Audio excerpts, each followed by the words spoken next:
damos paso a Francesca Capelli con su ponencia. Ella viene de Italia y entiendo que también representa la Universidad del Salvador en Argentina. La ponencia se titula La Italia envidriera en los barrios de Buenos Aires, Argentina. Los paisajes lingüísticos como herramienta para estudiar los espacios urbanos. Adelante, Francesca. Buen día a todos. ¿Me escuchan? Perfectamente, gracias. Bueno, sí, yo soy italiana, vivo hace 10 años no, 9, vamos a ser exactos, en Buenos Aires, donde hago actividad de investigación y además soy profesora de gramática italiana en la Universidad de El Salvador y doy clase en la escuela italiana, la secundaria, de Derecho y Economía, y de formación soy socióloga. Después, bueno, hice un máster en didáctica del italiano, así que tengo esta doble ánima. Eso como para dar un poco de contexto para ver de dónde sale mi interés para los paisajes lingüísticos. Y realmente primero quiero felicitar a todos los otros ponentes, que fue muy interesante, y también a Roberto, que como siempre puede relacionar las diferentes personas y las diferentes ponencias de manera temáticamente tan perfecta, tan exacta. Así que realmente gracias por estar después de Astrid y después de Marta, porque ahora verán qué tiene que ver. Mi interés es para ¿qué es primero un paisaje lingüístico? Un momento, porque pongo de otro lado ok. ¿Qué es un paisaje lingüístico? Con este término entendemos cualquier inscripción en el espacio público sobre cualquier superficie, inclusive una superficie digital. Entonces tenemos carteles, nombres de calles y plazas, bambalinas, pancartas, volantes, afiches, inscripciones sobre remeras, sobre carteras, tatús, memes de Instagram o de Facebook. O sea, cualquier inscripción sobre una superficie significante. Es un campo de estudio muy joven porque es una disciplina que oficialmente nace en 2008 con el primero workshop internacional en Tel Aviv. En lo mediado de los años 90 empezaron los primeros estudios de Van Dyck y de Rojas en España, pero no eran como institucionalizados. Y en 2015 empieza por primera vez se publica una revista científica que es Linguistic Language en International Journal, y es un campo de estudio interdisciplinario, o sea, que conecta lingüística, sociología, yo soy socióloga de formación, psicolingüística, semiótica, glotodidáctica, glotopolítica, antropología, historia, urbanística, arquitectura, diseño gráfico, o sea, realmente muchísimas disciplinas que dialogan entre ellas, que es una de las razones para que me guste tanto. Y veremos de qué estamos hablando. Estos son paisajes lingüísticos que yo en mis recorridos en Buenos Aires fotografé. Mi interés nace en realidad de algo muy incidental, porque como siempre en la vida, azaroso. Hace el año pasado, una clase de secundaria, de primer año de secundaria, con quien yo tenía una muy buena relación, empezaron a decirme, profesora, ¿por qué nosotros que estamos en una escuela italiana hace 10 años y más, 10 años, hablamos italiano muy mal? Y yo digo, bueno, tal vez porque no estudian bastante, pero pensé que tal vez había otras razones. Y estos chicos me habían pedido de darle clases suplementarias de italiano extracurriculares. Y yo dije, no chicos, porque ustedes salen de la escuela a las 3 o las 4 de la tarde, están cansados, si ponemos una hora más de clase, la cosa no se hace sustentable y a las 2 semanas ya dejan el curso. Así que yo empecé a buscar algo como para que pudieran tener contactos lingüísticos con el italiano afuera de las horas de colegio, de manera divertida, sin cargarlos de un compromiso académico más, porque no era sustentable. Entonces le dije, bueno, no tienen que hacer nada, sino siempre tienen celulares a la mano, entonces cuando caminan en la calle, miren alrededor y busquen inscripciones en italiano en Buenos Aires. Eso era para que empezaran a ver el italiano como algo que es relevante en su vida cotidiana y no solo como la lengua con las cuales nosotros lo torturamos en el colegio. Y después bueno, con eso empezamos a trabajar sobre los errores ortográficos o intercambios de fonemas o errores morfosintácticos que se encuentran en estos paisajes lingüísticos. Y lo que me dijo una alumna fue: profesora, yo no puedo más parar de fotografar porque camino la calle de siempre, nunca me había dado cuenta de cuánto italiano está en Buenos Aires.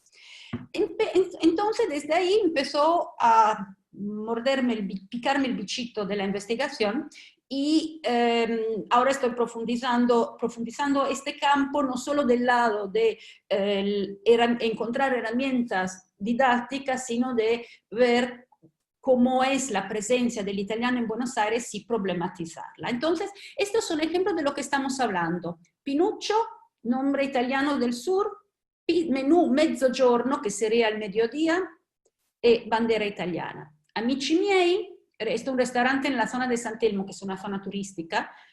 Amici miei es una película italiana bastante conocida de los años, comienzo de los años 80 del director Monicelli. Entonces, Amici miei, bandera italiana otra vez, Carpintería da Vinci, entonces Leonardo, es un apellido, es la ciudad de donde viene la familia, es una megalomanía, no sabemos, sería interesante investigarlo, ¿no? Bueno, sabemos de la influencia italiana en la arquitectura de Buenos Aires. Esto es Palacio Barolo, que hay una copia exacta en Montevideo, está estructurado como la Divina Comedia, o sea, hay un bajo, se sube, tiene toda una serie de mensajes masónicos, de números, dividido, no sé qué, se obtiene un pi griego, o sea, una construcción muy interesante. Y este es uno de los edificios Liberty de Buenos Aires, se llama la Casa de los Pavos Reales. Parece mi casa en Milano, así que cuando la veo, yo vivía en un edificio Liberty del 1821, esto más o menos, tiene las columnas, es un Liberty ecléctico, así que cuando paso digo, ay, estoy en Milano, bajo mi casa, no, estoy en Buenos Aires, en Rivadavia, y este es un edificio bastante conocido de un arquitecto italiano. Entonces sabemos que hay una influencia italiana en la urbanística, pensando también en los paisajes verticales, ¿no? Y en los estilos arquitectónicos, sobre todo de la fin del siglo XIX, comienzo del siglo XX. Pero mucho menos se sabe sobre los paisajes lingüísticos. Hasta ahora, en la Argentina se estudiaron mucho con un enfoque académico en la glotopolítica, por razones bastante ideológicos, bastante políticos y de lo que está fomentando legítimamente y correctamente también el gobierno, sea la visibilización de las lenguas minoritarias y de las lenguas de herencia, o sea, la visibilización de las comunidades de inmigrantes y también de las comunidades de nativos, que si alguien conoce un poco la historia de cómo se construyó, ¿no? el mito poblacional argentino, hay que la Argentina es una tierra de inmigrantes y mucho menos una tierra de nativos, como si antes que llegaron los inmigrantes no había nada, ¿no? Entonces, esas son, por ejemplo, señales, paisaje lingüístico top-down, o sea, institucionales, Sociedad Friulana de Buenos Aires, Asociación Calabresa. Hay otros, hay mucho por ejemplo, hay un barrio chino donde todo está en chino, claramente. Hay muchos señales en judío, en barrios donde viven comunidades judías. Yo me intereso los italianos no por discriminación, sino porque lo que más conozco es sobre eso puedo decir algo. Bueno, pero ¿qué más podemos sacar de los paisajes italianos? Decimos herramientas glotodidácticas y ya lo descartamos, o sea, ya sabemos. Algo sobre la visibilización, ¿no? La glotopolítica, entonces una acción política para visibilizar de algunas comunidades, pero mucho más, o sea, una exploración de los paisajes lingüísticos con un método etnográfico. Hola Marta, entonces un método que asume la reflexividad del investigador y la reflexividad de los investigados, puede ayudarnos a entender espacios urbanos. Por ejemplo, nos puede decir algo sobre la población del barrio, una eventual gentrificación, porque cuando vemos vuelvo atrás, ¿cuál de estas tres imágenes nos hace pensar a la gentrificación de un barrio? Esta, claramente, ¿no? Porque es un restaurante, si no de lujo, igualmente un restaurante de estilo. Perdón, vuelvo abajo. Entonces, ¿qué pasa cuando un barrio se gentrifica? ¿Qué pasa a la gente que vivía antes en el barrio? ¿Qué pasa a los flujos de tránsito de día y de noche en el barrio? ¿Qué pasa a los precios de los alquileres? ¿Qué pasa a la política de alquileres, no? Los consumos en el barrio, porque no es lo mismo un restaurante, un delivery o un negocio de proximidad. Y las producciones simbólicas y condiciones de reconocimiento, entonces, ¿qué se considera italiano, en particular en los negocios de comida, que tienen un peso simbólico importante? ¿Qué es italiano? ¿Qué es identidad italiana? Que es donde estoy investigando ahora. Esto, por ejemplo, pizza italiana escrita con la bandera italiana, la margherita, que sería la mozzarella en Buenos Aires la llaman la mozzarella en realidad la margherita. Esta es una foto de una pizza típicamente italiana que en Buenos Aires no se encuentra. Magari, que en italiano significa ojalá, gelato italiano, entonces no es helado, sino el producto, no solo con el nombre propio, sino con la definición del producto, se lo califica como algo italiano, dale a tu caso un toque italiano. Es interesante esto porque, para quien no sabe un poco el background de Buenos Aires, la inmigración italiana, que era considerada una inmigración de pobres en el siglo XIX hasta la primera mitad del siglo XX, hoy se considera una inmigración de lujo, una inmigración de élite, y la relación del argentino con lo que es italiano pasó desde el rechazo total, la discriminación, el prejuicio anti-italiano, son gangsters, son ladrones, a una hiperidealización que tampoco corresponde a un equilibrio, ¿no? Esto es, por ejemplo, un negocio de especialidades, fiambres, quesos, productos importados, Milano Centrale. Milano Centrale es la estación centrale de Milano. Y ¿qué nos dice del barrio? Eso es un barrio rico, y esto es un barrio popular. Una primera recognición, aunque sea muy superficial, visual, nos dice que no es el mismo negocio, no es el mismo público, no es el mismo grupo de consumidores. ¿Qué pasa si esta panadería italiana, que tampoco sabemos si es italiana, desaparece porque el alquiler es demasiado caro y en su lugar solo aparecen negocios de este tipo? ¿Qué pasa a la gente del barrio que está excluida del proceso de gentrificación, por ejemplo? Esto es Quartiere Palermo, que es un barrio de movida más o menos. Il ballo del mattone es una canción de los años 60 italiana bastante conocida. En Argentina sí, no sé si en todos los otros lugares de Latinoamérica. No me obliguen a cantarla, por favor, porque no la van a reconocer porque yo canto muy mal. Otra trattoria, que significa, la trattoria en italiano es un restaurante rústico, pero acá el significado no es el restaurante rústico, el restaurante económico, es el restaurante de élite. Otra vez, estos colores continuamente de la bandera. Y acá también encontramos una bandera, los colores de la bandera italiana, rojo, blanco y verde. El parmigiano es un queso, pero no, la significación de los colores y de las imágenes en este, que es un negocio de proximidad de un barrio que se llama Barracas, que es un barrio popular, no pobre, pero popular, obrero, no es la misma. Y también los productos no son lo mismo. Tampoco la manera de mostrar los productos respecto a Milano Centrale. ¿Cuánto me falta? 15 minutos, ¿no? Sí. Bueno, falta poco. Entonces, ¿qué sugiere? Bueno, yo ahora creo que esto va a ocupar los próximos 5 años de mi vida, sé el financiamiento que pedí me va a llegar, así que tengo todo el tiempo para profundizarlo más. Esto es como un ensayo, una degustación, pero lo que me empuja como socióloga a problematizar lo naturalizado. O sea, pensar cómo es la inmigración italiana en Argentina y su relación con el mito fundacional de los orígenes. ¿Cuál es la motivación para poner un nombre italiano en emprendimiento? Vengo de una familia, soy descendiente de una familia italiana, o porque restaurante italiano es sinónimo de calidad. Y sobre todo, ¿de qué hablamos cuando hablamos de barrio italiano, identidad italiana, comida italiana? ¿Qué es la comida italiana? ¿Es la comida que viene importada directamente de Italia?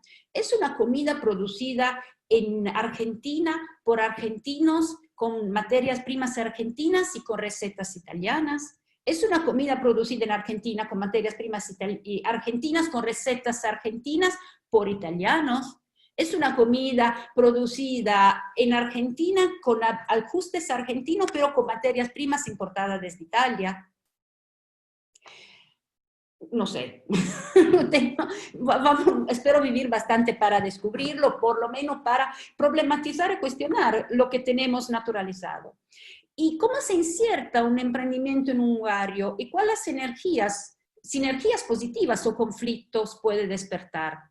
Normalmente suben los precios de los alquileres, suben los precios de los negocios en general, y hay conflictos con los habitantes por el tema del ruido la noche y del lugar de estacionamiento. Esto más o menos es lo que puede pasar, pero puede también pensar a una inserción más consensuada, entonces al despertar energías positivas y desarrollo económico y cultural. Por ejemplo, si alrededor del restaurante o del lugar crecen iniciativas culturales para la comunidad. Y sobre todo, ¿pueden los paisajes lingüísticos convertirse en un recurso turístico con recorridos temáticos? Por ejemplo, cine, vimos Amici miei, Il sorpasso, otra película con Vittorio Gassman y Jean-Louis Trintignant. Música, acá tenemos nuestro amigo Vivaldi. Entonces, pensar, claramente nadie hace un viaja hasta Buenos Aires solo para ver los paisajes lingüísticos italianos, pero en un recorrido alternativo al tango, pensar a calles temáticas, a itinerarios en el centro de la ciudad, a un listado de negocios que aplican precios consensuados, podría ser también algo para un desarrollo de turismo internacional o interno, que repito, no es la primera razón para la cual uno viaja a Buenos Aires, pero puede ser una atractiva más. Bueno, yo terminé, gracias, y acá está mi mail para quien está interesado a profundizar un poco más. Muchas gracias, Francesca. Tenemos justo 2 minutos antes de que entre nuestra siguiente ponencia. No, perdón, 12 minutos, disculpa. Sí, no, yo fui muy sintética, así que sí, si alguien... No sé si quieras, tenemos bastante tiempo, no sé si quieras ahondar alguna otra cuestión de tu propia ponencia, aprovechando estos últimos minutos. Sí, algo que todavía queda muy esbozado, pero va a ser un recorrido que voy a recorrer con mis estudios, es que muchos de estos restaurantes, sobre todo, tienen nombres relacionados con mafia. La mafia, Cosa Nostra, Pizzeria La Camorra. Hay una cadena de bares que se llama Luciano, con doble C, que se ha equivocado, como el Lucky Luciano.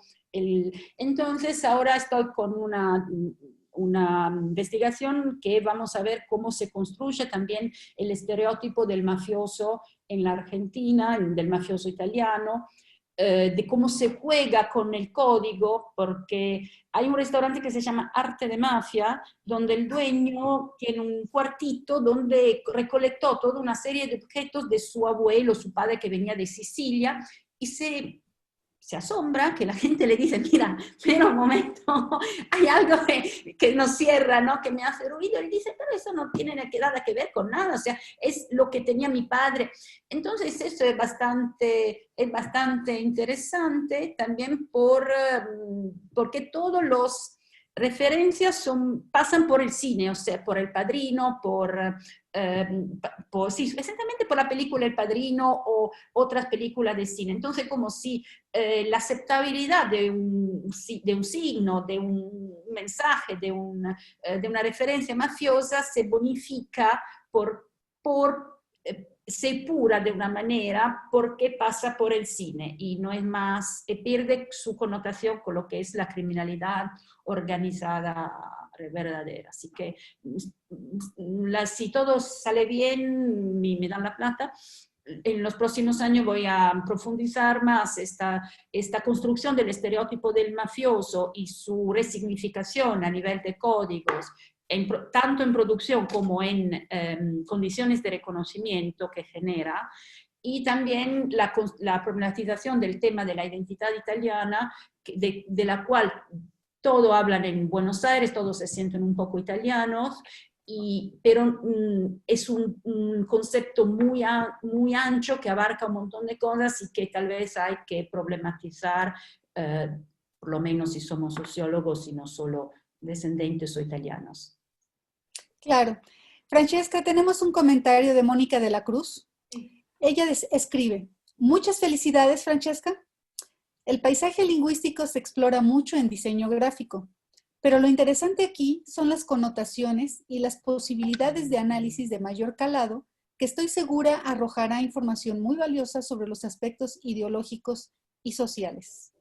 Sí, efectivamente coincido totalmente con Mónica. La idea y lo que me fascina de este campo de estudio es que necesita aportes de otras disciplinas. No abarca la semiótica, no abarca la lingüística, no abarca la sociología. Hay el diseño gráfico y la relación entre texto e imagen. Cuando Astrid daba su ponencia, yo casi estaba emocionada porque digo, mira, cuántas cosas que puedo traer también, ¿no?, de este estudio fotográfico. Ahora me da vergüenza porque sus imágenes son muy lindas, mis fotos no son a la altura, pero realmente es un campo que recolecta informaciones y aportes de muchísimas de otras disciplinas, así que yo estoy abierta a tener relaciones con todos y abrir contactos con todos, y además a mí me da mucha gracia porque yo soy una vaga, realmente una vaga, y la idea que me puedan pagar para dar vueltas en la ciudad sacando fotos y tomando café es lo que más, ya digo, yo gané mi día y encontré mi trabajo, caminar en la ciudad y sacar fotos, y esto es la razón que me fascina, me empuja a estudiar más de esto, vagancia esencialmente. Sí. De Marta Cedeño, enhorabuena por tu ponencia, querida Francesca. Un abrazo. Sí, yo también, si me falta, tengo 2 minutos más, quería decir la alegría que me da estar acá virtualmente, encontrar otra vez amigos de varios años, que son Roberto, Luz y Marta y Mónica. Y yo digo, bueno, me volví a estudiar paisaje después de 4 años y me agarró la pandemia y no podemos estar en vivo, pero vamos a encontrar más adelante otro momento para encontrarnos realmente. Y un gracias a Roberto para invitarme y recibirme una vez más como anfitrión en este maravilloso congreso. Gracias a ustedes. Y tienes todavía 6 minutos. No, yo paso, si la persona que va, sí, no, si hay preguntas no me niego, pero si la persona que quiere, que está después, espera que ya saco la... No, todavía, Francesca, tenemos otro comentario de Astrid Petzol. Muchas felicidades, Francesca. Tal como lo mencionas, es una investigación que se enriquece con otras disciplinas. Y me siento muy identificada con esta investigación. Muy bien, Astrid, vamos después a intercambiarnos mail para seguir en contacto si querés. Es muy interesante, Francesca, esto que nos has traído. En lo personal, no conozco Argentina y tampoco Italia. Y me dibujaste un panorama en el que Argentina se pinta de los colores de Italia, de alguna forma. Y de Sí. alguna manera su paisaje nos habla de esta vinculación que tiene con ese país y por lo que entiendo muy aceptado en este momento. Absolutamente, muchos argentinos tienen antenatos, descenden de italianos, pero no solo de italianos, o sea, y también descenden de nativos, pero esta vuelta, este marco italiano es algo que reivindican, ¿no? Con mucho orgullo, así que es por eso que vale la pena estudiarlo y profundizarlo un poco. Muy interesante, Francesca. Tenemos aún 5 minutos, 4 minutos. ¿Alguien más que quiera externar su opinión? ¿Un comentario o una pregunta, aprovechando el tiempo de Francesca? María Eugenia, activa tu micrófono, por favor. A ver, ya para ir calentando también, porque sigo yo, pero hay varios, esta ponencia y la anterior me trae a la mente también un ejemplo que yo voy a poner. Entonces, por eso me atrevo a decirlo, que es el trabajo es el Roaratorio de John Cage, que es un recorrido que él hace en Dublín, habiendo evidentemente leído a Proust. Entonces, todo aquel lugar en donde Proust hubiera mencionado que se escuchaba música, entonces él fue, pero fue con la cámara, con la grabadora, para tomar el sonido. Entonces, un poco me parece que es como en la misma, digamos, tipo de obra o de análisis de recorridos de la ciudad, del flaneur, en fin, esto, ¿no? Pero sí quería, luego voy a sacar la imagen del Roaratorio. Entonces, y bueno, se puede escuchar, pues que te lo puedes encontrar por ahí buscando en los acervos. Bueno, en realidad yo creo que también el sonido, no es mi campo, pero el sonido construye un espacio. Yo me acuerdo hace años, acá en Buenos Aires, vi una cosa de teatro en la oscuridad, o sea, era una función teatral donde la audiencia estaba involucrada y no podía ver, teníamos capuchas, y en la oscuridad absoluta pasaban cosas alrededor nuestro, nos tocaban de manera muy respetuosa, pero se escuchaban ruidos, se escuchaban cosas, y yo me acuerdo que me había imaginado un escenario, una escenografía, porque estábamos nosotros en el medio, ¿no? Una escenografía alrededor mío muy complicada, y era cuando nos sacamos en la capucha era un galpón vacío, con sillas y nada más. ¿Y por qué? Porque el sonido crea estructura un espacio, y también la imagen estructura un espacio, y las palabras estructuran el espacio. Así que coincido perfectamente con vos, María Eugenia. Sí, bueno, yo no solo mencioné el sonido, o sea, viene en la base es Proust, ¿no? Sí, para coger la literatura y andarte la ciudad, ¿no? Después puedes producir otra cosa. Sí, después ahora quiero escuchar inmediatamente tu ponencia, que va a ser tan interesante. Okay. Y realmente para mí es muy interesante que en diferentes lugares del mundo, por lo menos de Latinoamérica y de Europa, estamos estudiando lo mismo con diferentes recortes, y podemos encontrarnos y decir, mira, no soy la sola, no soy la única. Sí. Y es muy interesante. Bueno, lo mismo decía John Cage. Cuando yo pienso una cosa, lo más probable es que ya haya otra gente haciendo lo que yo estoy pensando, que ha tenido la misma idea, pero que además tenga ya avances, ¿no? Exactamente. Ok. Muy bien, pues, Francesca, te agradecemos mucho tu ponencia. Gracias.